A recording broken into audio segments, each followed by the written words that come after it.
Hello everyone. हम संक्रमण धातु तत्वों के गुणधर्म पढ़ा रहे थे, जिसमें हमने आपको बताया था कि संक्रमण धातुएं अंतराकाशी यौगिक बनाती हैं क्यों, संक्रमण धातुएं मिश्र धातु बनाती हैं क्यों, संक्रमण धातुएं परिवर्तनशील ऑक्सीकरण अवस्था दर्शाती हैं क्यों, संक्रमण धातुओं के आकार लगभग समान होते हैं क्यों। आज हम ब्लैक बोर्ड पर लिखे हुए दो प्रश्नों की चर्चा करेंगे।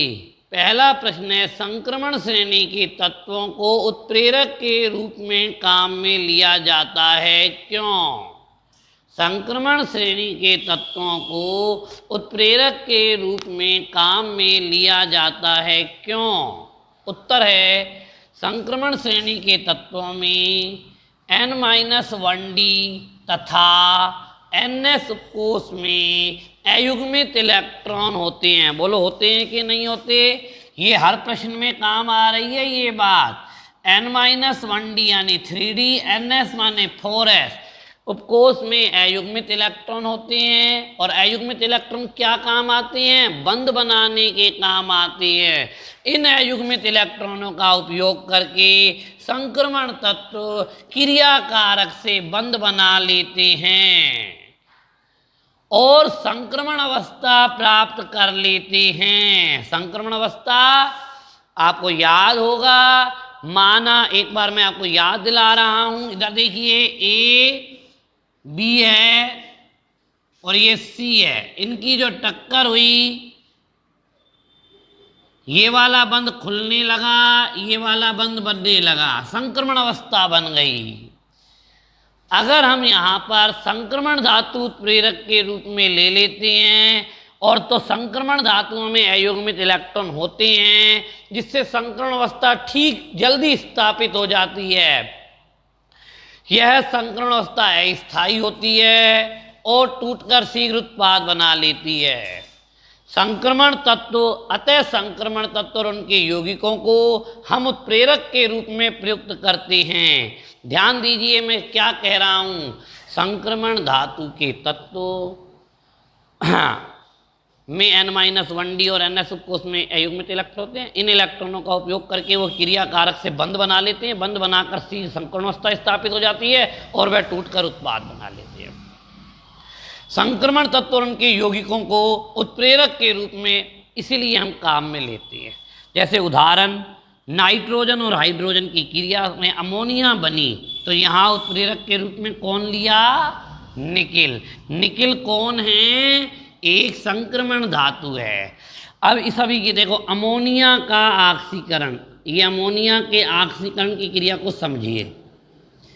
नाइट्रोजन ऑक्सीकृत होकर NO बनाएगा, हाइड्रोजन ऑक्सीकृत होकर H2O बनाएगा। पहले हाइड्रोजन को संतुलित करने के लिए यहाँ 3 लिख रहा है, यहाँ 2 लिख रहा है। 2 लगा दें 6 हो जाएंगे, 3 लगा दें 6 हो जाएंगे। नाइट्रोजन 2 हो गए, यहाँ पर 2 हो गए, यहाँ पर 2 नाइट्रोजन हो गए, 6 हाइड्रोजन हो गए। ऑक्सीजन गिनो कितनी हो गई, 2 और 3 5, तो 5/2 लगा दिया। तो यहाँ पर उत्प्रेरक के रूप में क्या लिया, प्लेटिनम। मुझे अभिक्रिया नहीं समझानी, अभिक्रिया पी ब्लॉक वाले तत्व में इस चैप्टर में समझाई जाएगी।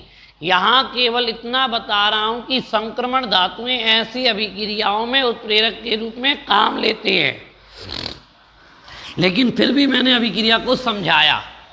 अब मैं आपको, ये एथीन है, एथीन,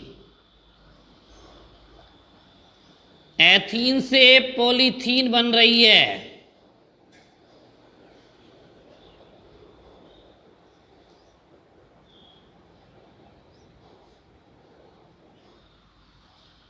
बहुत सारे अणु एथीन के काम आए, तो यहाँ पर TiCl4 टाइटेनियम संक्रमण धातु है, उसका यौगिक TiCl4 काम आया। साथ में CH3 का होल थ्राइज Al काम आया। इन दोनों को सम्मिलित रूप से तसिगलर नट्टा उत्प्रेरक कहते हैं। ये बहुलक वाले चैप्टर की बात है। यहाँ तो केवल यह बताया गया है कि अभिक्रियाओं में उत्प्रेरक के रूप में टाइटेनियम का यौगिक काम आया। तो संक्रमण धातु और उनके यौगिकों को किसके रूप में प्रयुक्त किया जा सकता है? उत्प्रेरक के रूप में। क्यों किया जा सकता है? क्योंकि उनके पास N-1d और Ns कोष में अयुग्मित इलेक्ट्रॉन होते हैं। इन अयुग्मित इलेक्ट्रॉनों का उपयोग करके ये क्या करते हैं? क्रिया कारक से क्रिया करके संकर्ण अवस्था बना लेते हैं। यह संकर्ण अवस्था अस्थायी होती है जो शीघ्र टूटकर उत्पाद में बदलती है। तो हमने यहाँ पर अभी एक प्रश्न पढ़ा। कौन सा प्रश्न था? कि संक्रमण धातुएं उत्प्रेरक के रूप में प्रयुक्त क्यों की जाती हैं। अब अगला प्रश्न देखिए, संक्रमण धातुएं रंगीन यौगिक बनाती हैं क्यों? जब संक्रमण धातु यौगिक नहीं बनाती तो उसके पांचों डी कक्षक ऐसे रहते हैं। लेकिन इसमें एक इलेक्ट्रॉन भी हो सकता है, दो भी हो सकता है, ये तो अलग अलग तत्व के ऊपर डिपेंड करता है। मैं कहना चाह रहा हूं कि संक्रमण धातुएं जब यौगिक नहीं बनाती तो उसके पांचों डी कक्षक इस प्रकार रहते हैं, अर्थात उनकी ऊर्जा लगभग समान होती है। परंतु जब वो यौगिक बनाते हैं तो उनके डी कक्षक दो हिस्सों में बढ़ जाते हैं। अब वो ऊपर 3 जाएंगे, नीचे 2 जाएंगे, दोनों स्थितियां हो सकती हैं। वो हम फिर बाद में किसी अन्य चैप्टर में पढ़ेंगे। 2 हिस्सों में बट जाती हैं। इसे कहते हैं निम्न ऊर्जा वाले डी कक्षक।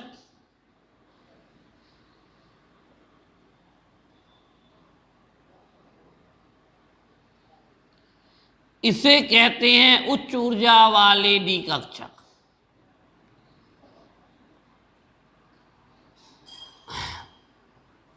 जब संक्रमण धातुएं यौगिक बनाती हैं तो इनके डी कक्षकों का विपाटन हो जाता है, टुकड़े हो जाते हैं। जब इन यौगिकों को दृश्य प्रकाश में रखा जाता है तो दृश्य प्रकाश की विकिरणें इनका अवशोषण कर लेती हैं। किनका? इन विकिरणों का अवशोषण कर लेती हैं, जिससे निम्न ऊर्जा वाले डी कक्षक ऊपर चले जाते हैं, उच्च ऊर्जा वाले डी कक्षक में स्थानांतरित हो जाते हैं। ठीक है। जब यौगिक नहीं बना था तो इनकी ऊर्जा बराबर थी। जब यौगिक बन गया तो डी कक्षकों का ऊर्जा अलग अलग हो गई और इलेक्ट्रॉन नीचे रहेंगे, कम वाले में रहेंगे। जब सूर्य के प्रकाश में यौगिक को रखेंगे तो निम्न ऊर्जा वाले डी कक्षक के इलेक्ट्रॉन उच्च ऊर्जा वाले डी कक्षक में चले जाएंगे, यानी वो विकिरण का अवशोषण करेगा। अवशोषण जब इसमें से विकिरणों का अवशोषण कर लिया तो शेष बचा हुआ प्रकाश, क्योंकि विकिरणों का अवशोषण करने के बाद कुछ ना कोई रंग की किरणों का तो अवशोषण करा होगा, शेष बचा हुआ प्रकाश श्वेत नहीं रहता और यौगिक हमें रंगीन दिखाई देता है। दोबारा सुन लें, जब संक्रमण धातुएं यौगिक बनाती हैं तो डी कक्षकों का विपाटन हो जाता है। इन यौगिकों को दृश्य प्रकाश के क्षेत्र में रखा जाता है तो दृश्य विकिरणों का अवशोषण कर लेते हैं, कर लिया, जिससे निम्न ऊर्जा वाले डी कक्षक उच्च ऊर्जा वाले डी कक्षक में चले जाते हैं। अवशोषण करने के पश्चात बचा हुआ शेष प्रकाश श्वेत नहीं रहता और यौगिक हमें रंगीन दिखाई देता है। कोई दिक्कत है? ये हमारे पास संक्रमण धातुएं रंगीन होती हैं, इसका आंसर हो गया।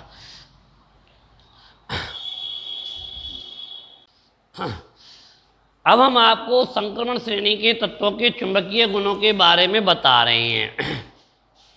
संक्रमण श्रेणी के चुंबकीय गुण वैसे तो सिर्फ अयुग्मित इलेक्ट्रॉनों के कारण होते हैं। अयुग्मित इलेक्ट्रॉनों के कारण क्यों होते हैं ये यहाँ बताया जा रहा है। युग्मित इलेक्ट्रॉनों के कारण उसका कोई चुंबकीय गुण नहीं होता। मान लिया हमारे पास वैनेडियम है, vanadium 1s2 2s2 2p6 3s2 3p6 4s2 3d3। ये युग्मित है, ये युग्मित है, ये युग्मित है, ये युग्मित है, ये युग्मित है। 3 कक्षकों में है, युग्मित है। एस युग्मित है, ये 3 है युग्मित है। तो इसका चुंबकीय गुण केवल अयुग्मित इलेक्ट्रॉनों के कारण होगा। इसका चुंबकीय आघूर्ण निकालने का क्या फॉर्मूला होता है? इसे प्रचक्रण सूत्र बोलते हैं। बोर्ड के पेपर में आता है पदार्थों के चुंबकीय गुण ज्ञात करने का प्रचक्रण मात्र सूत्र लिखिए, √n × n+2, √n × n+2। इस सूत्र से हम क्या निकाल लेंगे? चुंबकीय गुण निकाल लेंगे। इलेक्ट्रॉनों की गति के कारण ही चुंबकीय गुण होते हैं। इलेक्ट्रॉन दो तरह की गति करते हैं, आपको पता होगा, ये नाभिक है। अच्छा, √n × n+2 में n क्या चीज़ है? अयुग्मित इलेक्ट्रॉनों की संख्या है। जैसे वैनेडियम की बात करें तो वैनेडियम में 3 अयुग्मित इलेक्ट्रॉन है। तो अगर हम वैनेडियम का चुंबकीय आघूर्ण निकालें तो 3 × 3 + 2 5, √15 होगा। √16 होता तो 4 उत्तर आ जाता, √15 है इसलिए 3.89 मात्रक बोर मैग्नेट होता है, मात्रक बोर मैग्नेट होता है। तो मैंने कहा पदार्थों के चुंबकीय गुण उनके अयुग्मित इलेक्ट्रॉनों के कारण होते हैं। इलेक्ट्रॉन दो तरह की गति करते हैं, ये रहा। नाभिक के चारों ओर एक गति तो ऐसे करेगा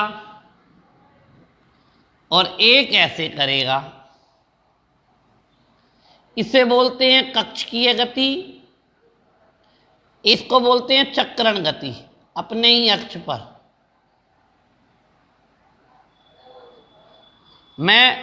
इलेक्ट्रॉन की गति के कारण चुंबकीय गुण होते हैं। इलेक्ट्रॉनों की दो तरह की गति होती है, कक्षीय गति और चक्रण गति। कक्षीय गति के कारण चुंबकीय गुण μL होता है, चक्रण गति के कारण μS होता है। S फॉर स्पिन, स्पिन माने चक्रण। तो कुल चुंबकीय आघूर्ण कक्षीय चुंबकीय आघूर्ण और चक्रण चुंबकीय आघूर्ण के जोड़ के तुल्य हो जाता है। ठीक है, इलेक्ट्रॉनों की गति होती है, गति के कारण चुंबकीय आघूर्ण उत्पन्न होता है। संक्रमण श्रेणी के तत्वों में n-1d उपकोष सतह पर होते हैं। जो n- अयुग्मित इलेक्ट्रॉन रखने वाले इलेक्ट्रॉन कौन से हैं? n-1d, वो सतह पर होते हैं। अतः इनकी कक्षीय गति सीमित होती है, इनकी कक्षीय गति लिमिटेड होती है। कौन सी गति होती है? सिर्फ चक्रण गति।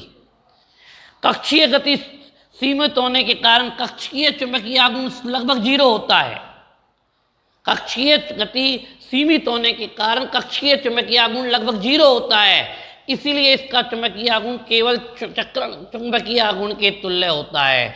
यानी मैंने शुरू में ही कहा था, इनका चुंबकीय आघूर्ण केवल इनके अयुग्मित इलेक्ट्रॉनों के कारण होता है, चक्रण गति के कारण होता है। एक बार दोबारा से सुनिए, इसमें कोई टेक्निकल बात नहीं है, सीधी सीधी 3 लाइन है। चुंबकीय गुण अयुग्मित इलेक्ट्रॉनों के कारण होते हैं। किसी पद आयन का चुंबकीय आघूर्ण √n × n+2 बोर मैग्नेट के सूत्र से दिया जाता है, जिसका मतलब होता है, इसका अर्थ होता है कि इसका चुंबकीय आघूर्ण जो हमने निकाला है ये प्रचक्रण मात्र सूत्र है। जितने ज़्यादा अयुग्मित इलेक्ट्रॉन होंगे उतना ज़्यादा चुंबकीय आघूर्ण होगा। इलेक्ट्रॉनों की गति के कारण ही चुंबकीय गुण होते हैं। इलेक्ट्रॉनों की गति 2 तरह की होती है, कक्षीय और चक्रीय। इसीलिए चुंबकीय आघूर्ण कक्षीय चुंबकीय आघूर्ण और चक्रण चुंबकीय आघूर्ण के तुल्य होता है। अब संक्रमण श्रेणी के तत्वों में n-1d जो इलेक्ट्रॉन है वो सतह पर है, उनकी कक्षीय गति सीमित है, अतः कक्षीय चुंबकीय आघूर्ण लगभग 0 है। अतः कौन सा चुंबकीय आघूर्ण है? केवल चक्रण चुंबकीय आघूर्ण है। तो μ = μS के तुल्य ही होगा। ये हमने आपको। अब इसके बाद एक बात और बताते हैं कि चुंबकीय गुणों के आधार पर पदार्थ 3 तरह के होते हैं, अनुचुंबकीय, प्रतिचुंबकीय, लोह चुंबकीय, जिनका हम कल डिटेल से अध्ययन करेंगे।